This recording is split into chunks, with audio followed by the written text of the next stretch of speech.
Welcome back, guys, to another session of Sleight of Mind. Today, we're going to be talking all things social media. We're going to be discussing the good points, bad points, and give our opinions on whether we think it's doing more good or bad for the world, I guess. I want to kick off the chat today with some pretty scary stats that have come my way fairly recently. So I'm just going to throw some facts out there, and then I want to get your guys' opinions on them to see what you guys think. So the first one, the average user spends around 2 hours a day on social media or messaging relating services. And that averages to about once checking their phones once every 12 minutes. It gets worse for millennial teens when they have been reported as spending around 9 hours a day on social media. Okay, on top of that, there have been other reports that suggest that people our age or are in our generation are compulsively checking their phones 50 to 85 times a day, and it's been reported as almost as high as 150 times a day for younger teenagers. What are your guys' initial thoughts on something like that? I think what we should do right now is pull up our phones. We all got iPhones. Let's check. Just done that now. I'm down. As you said, I literally just checked, right? Let's check that and let's see these stats. Right, hang on. 7 days. All right. So Sanj, you were saying how many hours a day? Oh, So on average, 2 hours a day.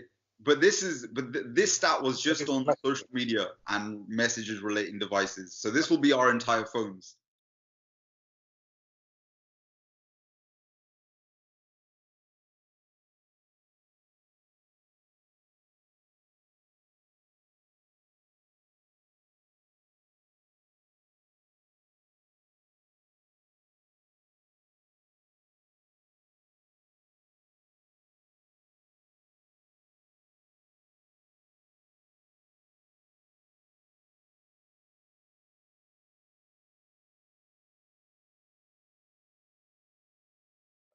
Do any of your stats surprise you? Because I monitor my screen time quite regularly, so I know. So my stat wasn't a surprise. Like, I know how much time I'm spending on my phone, on social media, on apps.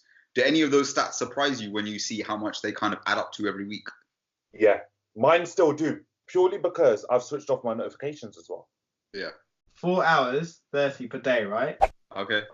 Of that, I'll show you the most used categories. You see there, Waze, which is like Google Maps. I started using that. Yeah. Instagram second, Google Maps, then Google, then WhatsApp. So I don't use Facebook. I don't go on Twitter. Like, I don't spend time just looking at stuff. You're always lost, bro. Hey? You're always lost, bro. Spend for a plus. Okay, so pickups per day. Mine is averaging over a 7-day period on 83 per day. So I'm pretty high according to that sort of stat. And my most used app after first pickup, according to this, is Messages. Jamie? I'm 63 pickups per day. Well, yours is lower than Sanj's. Yeah. Yeah. It's got more screen time. That's because of the maps, right? Okay. Because of the maps, yeah. But and then the first used after pickup is WhatsApp. So it's once again messages coming in, me picking it up and checking my messages. So go on. 164 per day. And like you guys, the first thing after pickup is messaging. WhatsApp. Yeah. What about notifications per day? Ooh, okay. This would be an interesting one, I think. So I'm getting 685, and that says around 98 per day. Wow. I'm 451, around 64 per day. That's pretty good. 1,021 notifications, so around 146 per day. Yes, I kind of won that. I feel good about that. Okay, so we've thrown out a few of our own stats now, and we've said some of it's a surprise, some of it's not.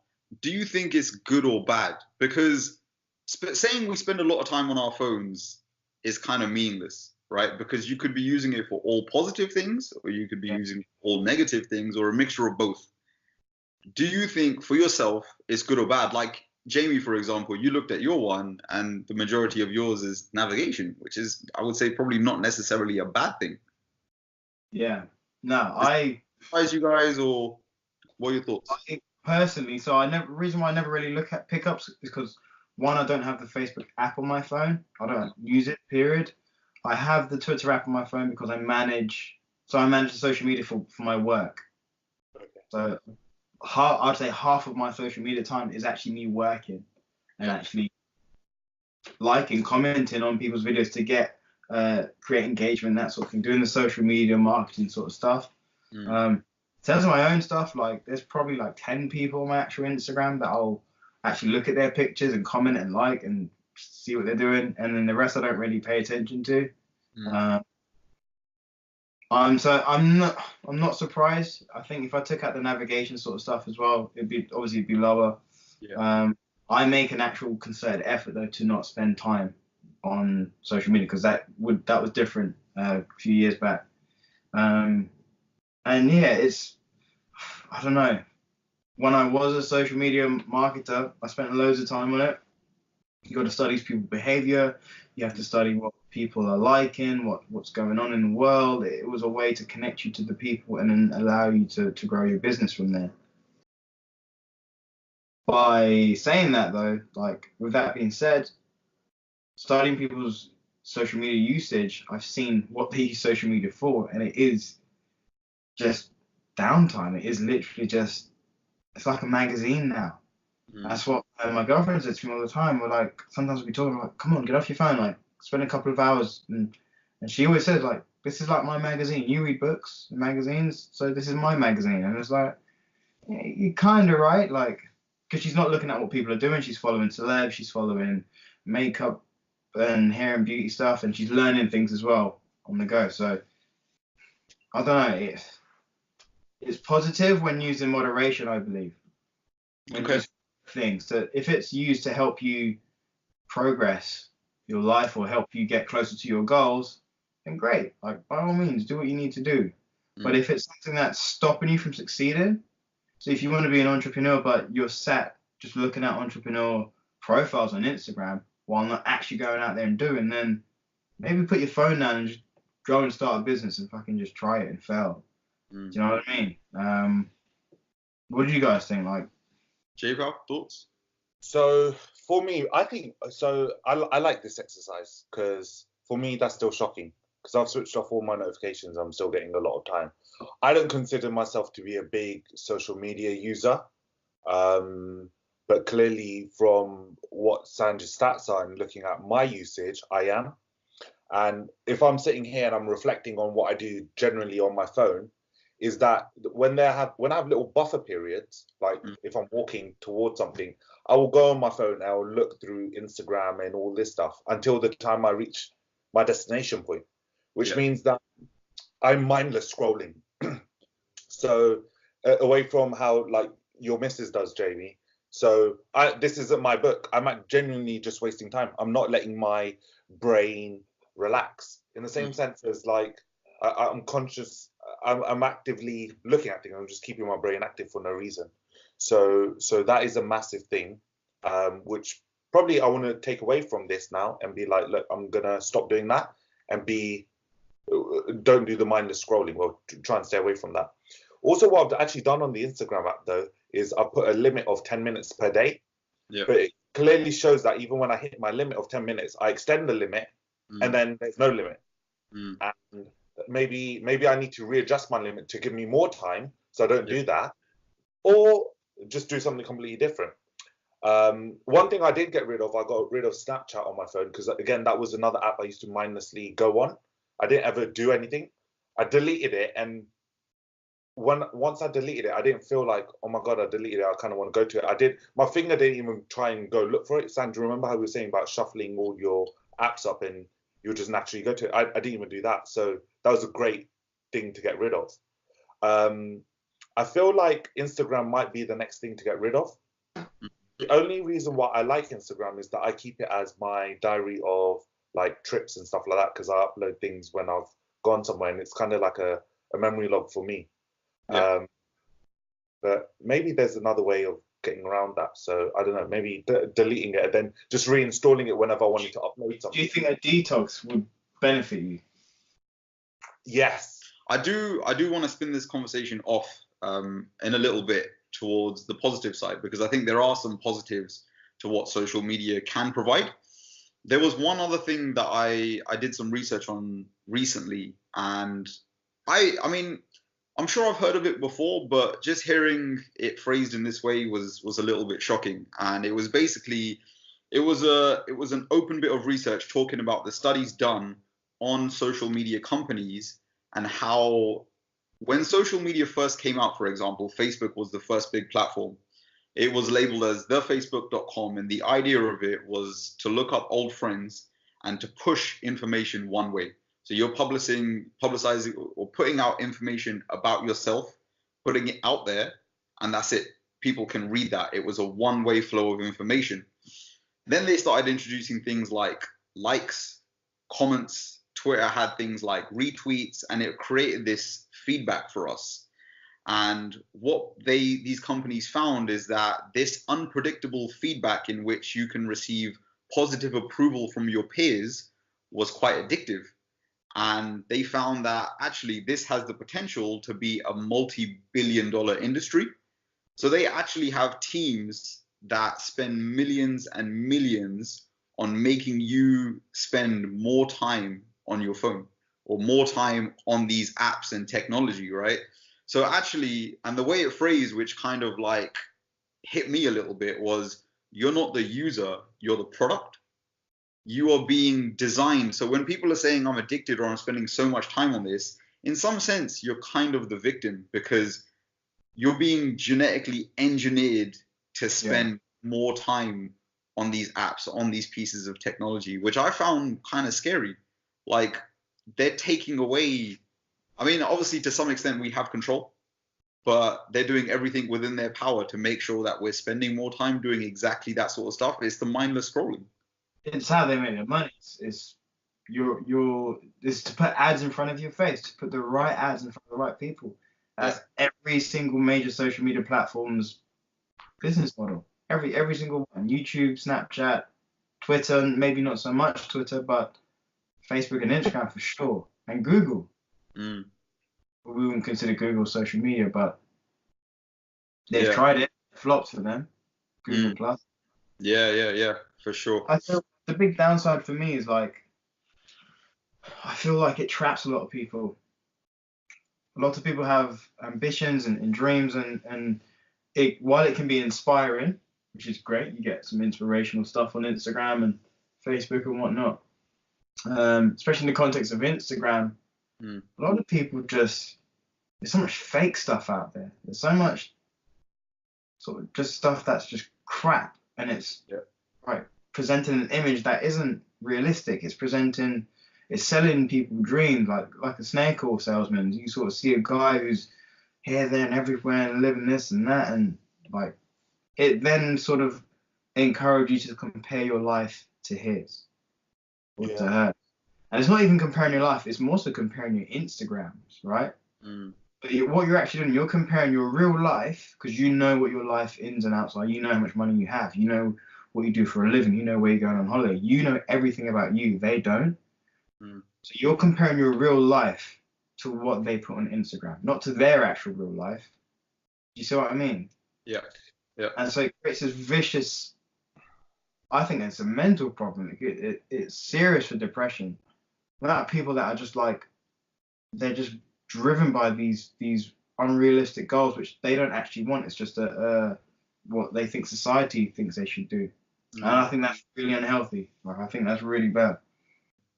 There was a study that I came across that they took a sample size of people who were averaging around, it was someplace in a workforce, but they were averaging around 55 minutes a day on social media every single day. And they took these people, they did a 30-day detox, and they interviewed some of them afterwards, and they talked about reintroducing social media, but just with the pure benefits. So if you were to sit down and ask somebody, what are the benefits of social media? And most people will kind of say, well, it allows me to keep in touch with my top 5, top 10 closest friends. I can keep in touch with this community, this group, XYZ. So what those people ended up doing is creating bookmarks directly to those friends' pages and those community groups instead of scrolling through a timeline. And once they reintroduced social media, they reported the exact same positive value in terms of keeping up with their friends and social circles as they did before, but their average usage went to 5 to 10 minutes per week to get the exact same amount of information as opposed to 55 minutes a day. Wow. Which kind of shows you that the positives that I think you can gain from social media can actually be gained in a much smaller amount of time than we're actually spending. To keep this flowing and to try and keep this a little bit more balanced, what would you say are some of the benefits of social media, the good things that have actually come from it? The first thing I was going to say straight away off the bat was business. Like, it's an amazing platform for growing a business, because the thing is, it gives you that extended reach. Now, there's loads of different platforms, and like Facebook has integrated even selling things onto their platform as well, which is great, because Instagram you see as being able to market, it's perfect. They've also got the feature of where you can buy straight onto what you can see as well. It will link you to the website or where you can go buy these things. Facebook has its own marketplace to allow you to do that.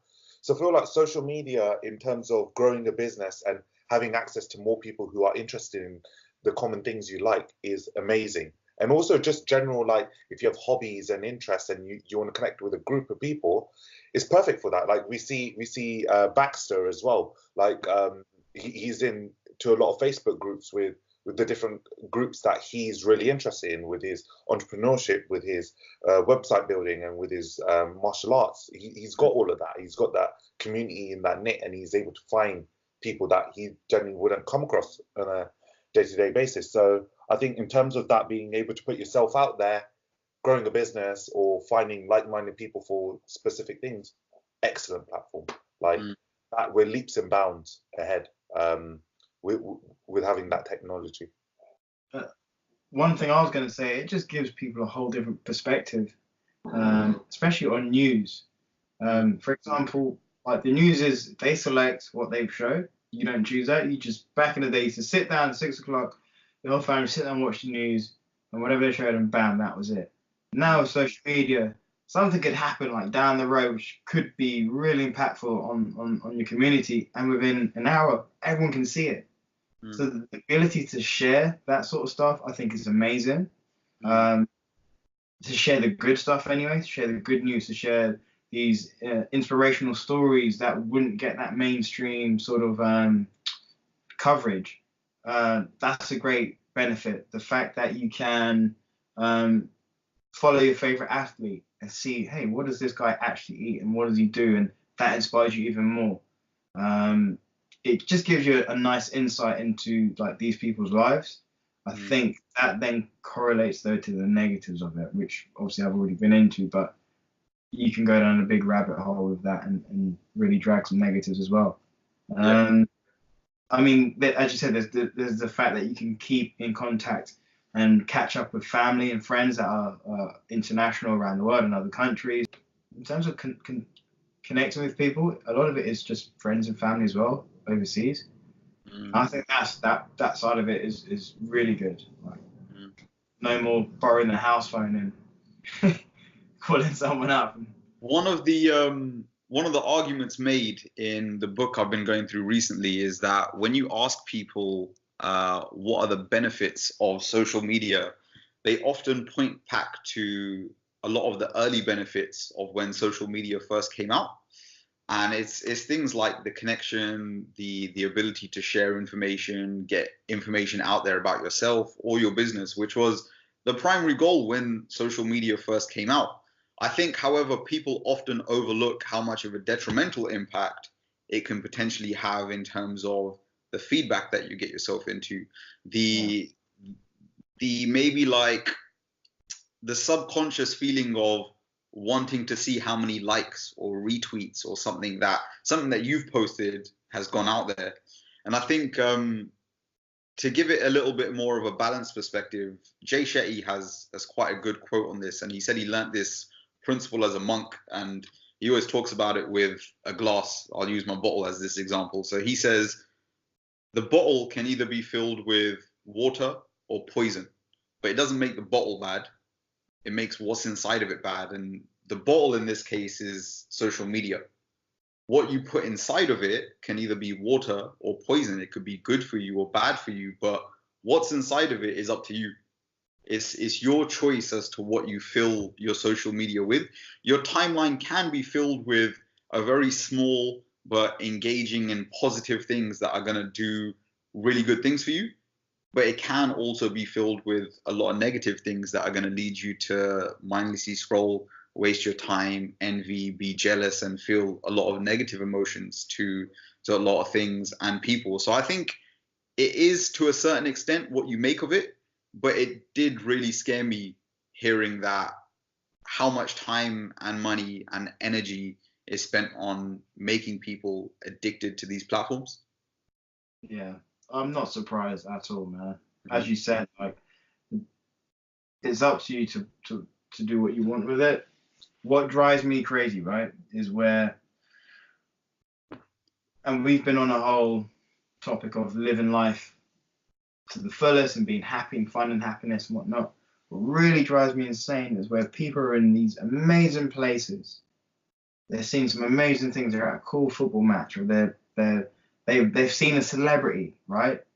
And it's like, oh my god, there's Ronaldo, like selfie, and they've probably glimpsed at Ronaldo like twice for half a second. Turn their back. Take a selfie. And, like, they've not actually looked at him. Like, you've not actually been like, oh my god, you're Ronaldo. Do you know what I mean? Or you're watching an amazing sunset. Instead, you're like filming it through. You're living through the lens. Yeah. And that drives me insane. Like, take the moment in, please. To some respect, I kind of like what people like Dan Bilzerian do, where they're actually in the picture themselves and they're just having somebody take pictures for them. Because you kind of get the best of both worlds, because you take the picture, or you want the picture because you want to be able to look back at it and relive the moment. But if you're missing the moment yourself, it defeats the object. One of the last bits I wanted to throw in is, again, one of the books I'm reading now is called Digital Minimalism, and it's based around the whole principle of reducing your digital footprint to an amount which only gives you the positives out of social media, technology, etc., which I'm really sort of liking the idea of. And one of the things he talks about in the book is it's an economic theory. It's the law of diminishing returns. And he compares it to social media. But in short, it's basically the more time and energy you spend on a certain thing is beneficial until a certain point.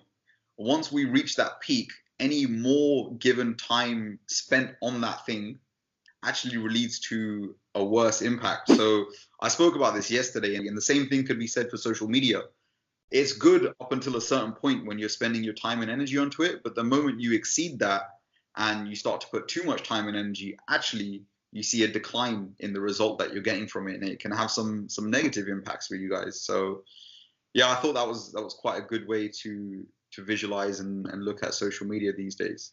I'd say as well, I'd recommend anyone to just spend an hour on your phone, go through your followers, who you're following, and be as honest as you can with yourself. And if you're not getting value from that person, forget if you see them in real life, or forget, like, just unfollow them. Like, if it's not providing any sort of positivity in your life, you've not liked a picture in friggin' months, but like, why are you wasting your time? Just because what you're seeing is filling your mind. Yeah. So you can control that. Get rid of that. Do a little, not a detox, but a clear out. Don't announce it to the world like people used to do. I'm deleting 300 friends on Facebook today, and if you've made it, you're lucky. Like, don't do that. Don't be a dick. Just do it. Like, stay quiet and just do it. So that's that. Those are my final thoughts. If you enjoyed today's video, be sure to let me start again. If you enjoyed this video, be sure to like and share it with one of your friends. Leave a comment down below to let us know what your thoughts are on social media. Do you think it's all good, all bad, somewhere in the middle? Make sure you subscribe to see more videos just like this, and we'll see you soon.